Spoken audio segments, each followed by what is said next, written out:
Liquor ఎవరు అధికారంలో ఉన్నా తినేస్తారు. గ్రౌండ్ లెవెల్లో తిన్నదేమో ఇప్పుడు తింటున్నారు. గ్రౌండ్ లెవెల్లో బెల్ట్ షాపుల పేరుతో, వైన్ షాపుల పేరుతో. అదే సందర్భంలో పై లెవెల్లో తినేటటువంటిది పై స్థాయిలోనూ తింటారు. ఇక్కడ జగన్ హయాంలో పై స్థాయిలో తినే ఉంటారని అనుకుంటున్నాం. అందులో తినలేదు అనుకోవడం అమాయకత్వం.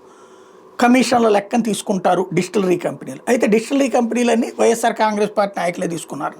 అంటే వైఎస్ఆర్ కాంగ్రెస్ పార్టీ నాయకులే తీసుకున్నారు కాబట్టి వాళ్ళే తిని ఉంటారు, ఇచ్చి ఉంటారు. కాకపోతే ఇప్పుడు మళ్ళీ ఆ డిస్టిలరీస్ ఎవరి చేతిలో ఉన్నాయి?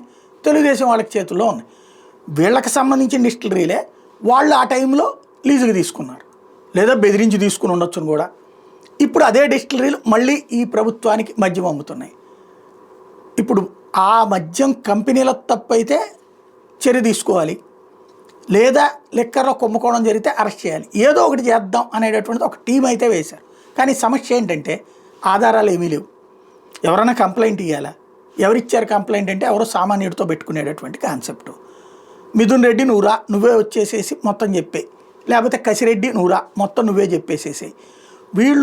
వీళ్ళకి ముందు నోటీసులు ఇచ్చి వీళ్ళు చెబితే దాని ఆధారంగా కేసు పెట్టాలని. ఎవరైనా సరే ఇదిగో మాకు సో చోట దొరికింది ఇంత ఆధారం, 50 రూపాయల మందు 250 రూపాయలకి అమ్మారు. ఎస్, 200 రూపాయలు ప్రభుత్వానికి డబ్బులు వచ్చినాయా లేదా? లేదు, మీరు ఇంకా ఒక 500 బాటిల్స్ ఎక్స్ట్రా అమ్మారు. అది ఆధారం చూపించాలా? చూపెడితే ఆ సంబంధిత నేరస్తుడు, అదేమి జగన్ వచ్చి అమ్ముకోడు కదా, లేకపోతే మిథున్ రెడ్డి వచ్చి అమ్ముకోడు కదా. గ్రౌండ్ లెవెల్లో ఎవరు అమ్మారో వాళ్ళని అరెస్ట్ చేయాలి. వాళ్ళ దగ్గర నుంచి నివేదిక తీసుకోవాలా, వాళ్ళు చెప్పిన దాని ఆధారంగా ఆ పైకి వెళ్ళాలా.